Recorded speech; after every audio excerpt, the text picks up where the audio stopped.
fondement même de la quête intellectuelle et scientifique en Afrique sur la notion de Dieu, ça a été déjà de se dire une chose qui est extraordinaire. Hein. C'est-à-dire que si on a la biodiversité, c'est qu'il y a bien quelqu'un qui est à l'origine de l'apparition, de la gestation, de l'enfantement, de la création de cette biodiversité.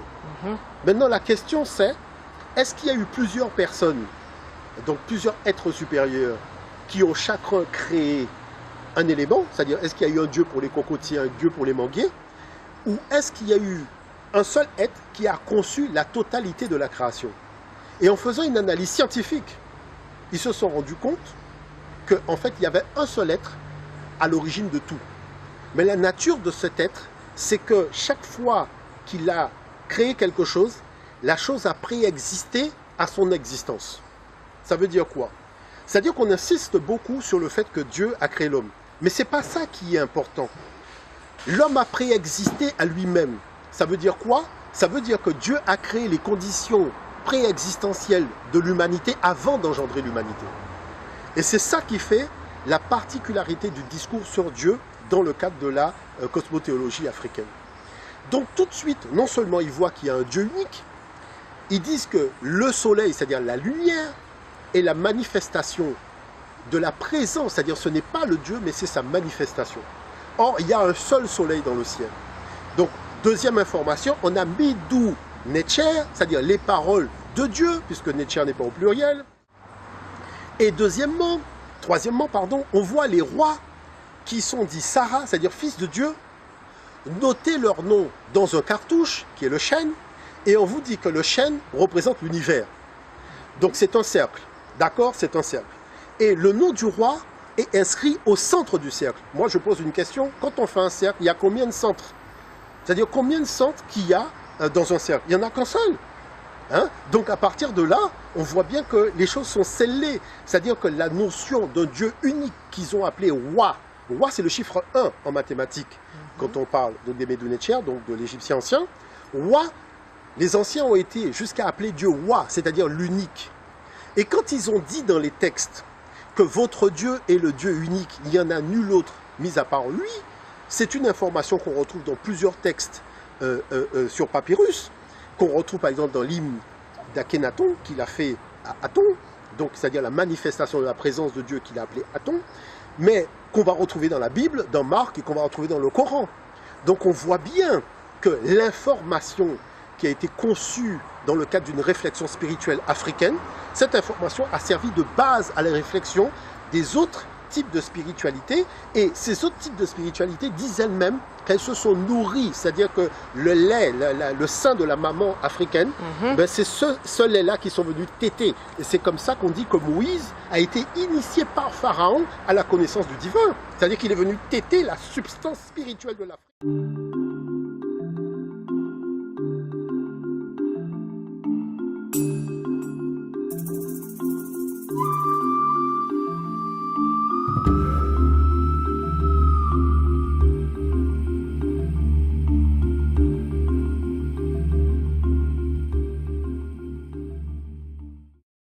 C'est que si les anciens en Afrique ont inventé l'écriture, ils ont forcément donné un nom à ce qu'ils ont inventé.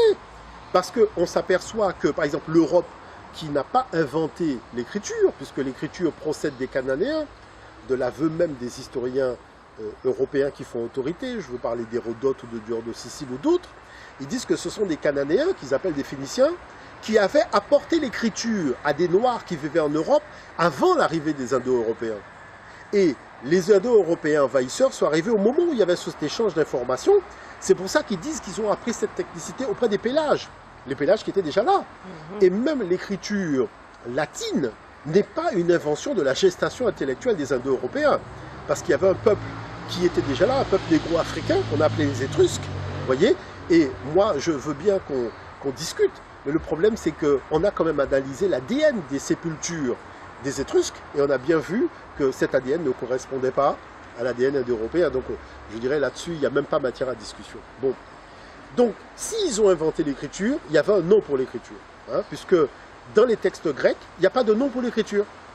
On dit la technicité des Cananéens, des Phéniciens. c'est-à-dire c'est l'apport de la Phénicie. Voilà, il n'y a pas de mot puisque ce n'est pas une invention faite par les Indo-Européens. Mais l'écriture étant une invention faite par les Africains, ils ont appelé cette invention Medu Necher. Alors, Medu, Med en égyptien ancien, hein, ça veut dire la parole. Medu, c'est le pluriel. Le ou représente le pluriel, donc ça veut dire les paroles. Mais Necher n'est pas au pluriel, c'est bien au singulier. On n'a pas dit Necherou, on a dit Necher. Et Necher, ça veut dire Dieu. Donc, les paroles de Dieu.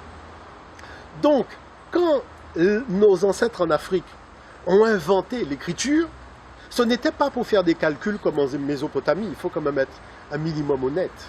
Parce que si on dit que ce qui a poussé à l'invention d'un support, d'un système de fixation de la parole sur un support en Mésopotamie, ce n'était pas pour parler de Dieu. C'était pour faire des calculs, puisqu'on parle de calculi. Mais en Afrique, c'était pour témoigner de l'existence de Dieu. C'est pour ça que tous les historiens de l'Antiquité disent que c'est l'Afrique qui a la première initié l'humanité à la connaissance de Dieu. Et on l'a par le nom de l'écriture.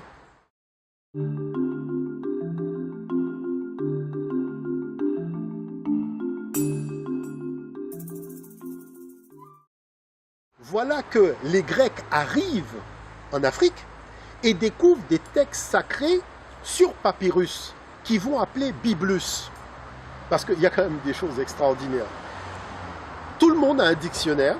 Il y a ce qu'on appelle l'étymologie, donc les dictionnaires étymologiques.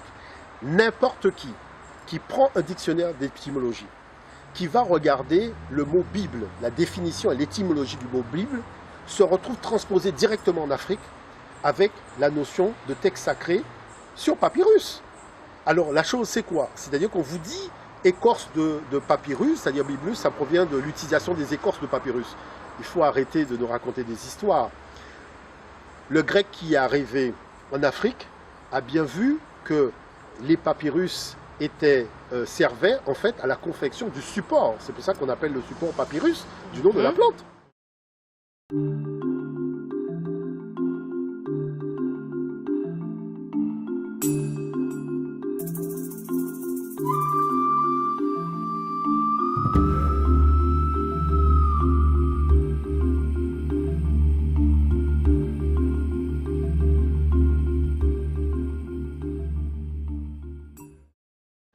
La question c'est, est-ce que l'ancêtre africain s'est trompé en définissant l'écriture comme une parole? Non, il a raison.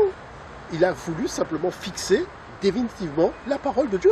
D'où le fait qu'il est appelé, c'est pas le fait d'avoir fixé qui est important, c'est qui a produit l'information et quelle était la nature de cette information. C'est pour ça qu'il l'a appelé Medu Necher, c'est-à-dire les paroles de Dieu. Et ça c'est important d'arriver à comprendre ça.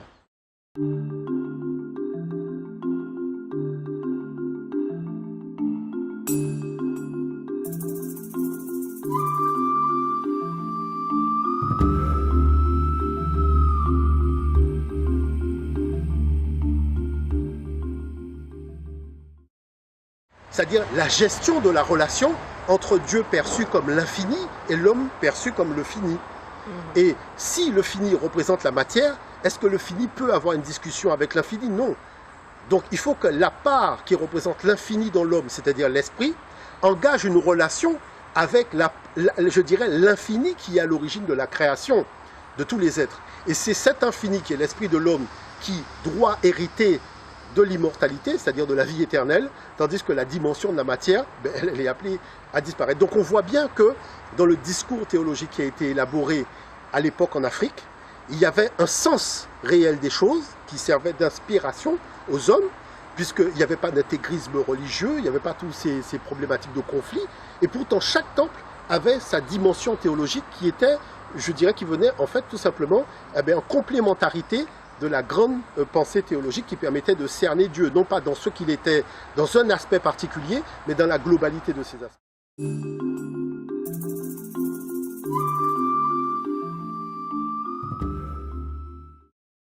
Si on prend par exemple le dossier spécial du monde des religions sur la thématique qui a écrit la Bible, tout le dossier vous dit que la notion de vie éternelle, c'est ça le paradoxe.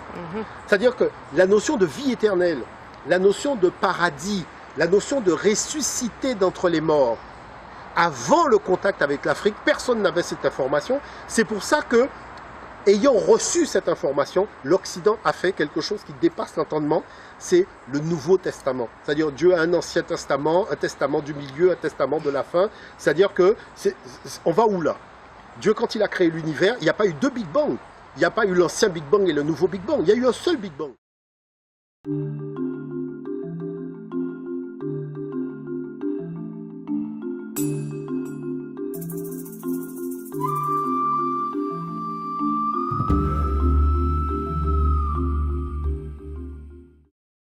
En Occident, tout ce qui revêt de l'ordre de l'importance dans le cadre du fonctionnement de la société occidentale, l'oral prévaut sur l'écrit.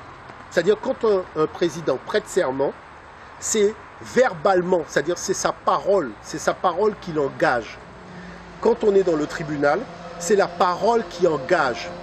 Quand on se marie à la mairie, c'est la parole qui engage. C'est-à-dire que l'Occident sait très bien que c'est la parole qui engage. La parole engage parce que tout le monde a bien entendu, c'est-à-dire on dit les choses devant témoin et la chose est censée venir du cœur. Parce que peut-être une personne n'a pas entendu, mais quand il y a beaucoup de monde, il y a quand même la majorité des gens qui ont bien entendu ce qui a été dit. Et l'écrit ne vient que confirmer ce que la parole a dit. Donc, qui fait que la parole a toujours eu la primauté sur l'écrit. Maintenant, ce qui concerne le débat de l'écrit en Afrique, toutes les civilisations africaines étaient dotées de l'écriture. Mais certaines ont gardé dans un cadre initiatique le système de fixation d'une information parlée. Et que quand les gens avaient le code de lecture, on le voit bien pour les hiéroglyphes, vous voyez des hiéroglyphes pour vous ce sont des dessins. Mais quand vous avez le code de lecture, vous comprenez la phrase. Et c'est valable pour toutes les civilisations africaines. Vous voyez? Donc tout ça relève en fait d'une vision totalement colonialiste et impérialiste de l'histoire des pays du Sud, avec une chose qui est extraordinaire, c'est-à-dire un Occident qui n'a jamais généré quelque écriture que ce soit de toute son histoire. C'est-à-dire c'est celui qui a été dans l'oralité. Vous voyez une chose qui est extraordinaire, qui a reçu l'écriture de la part de l'Afrique. Et ses propres historiens reconnaissent que l'écriture est venue de l'Afrique. C'est celui-là qui vient nous raconter des histoires de la merde.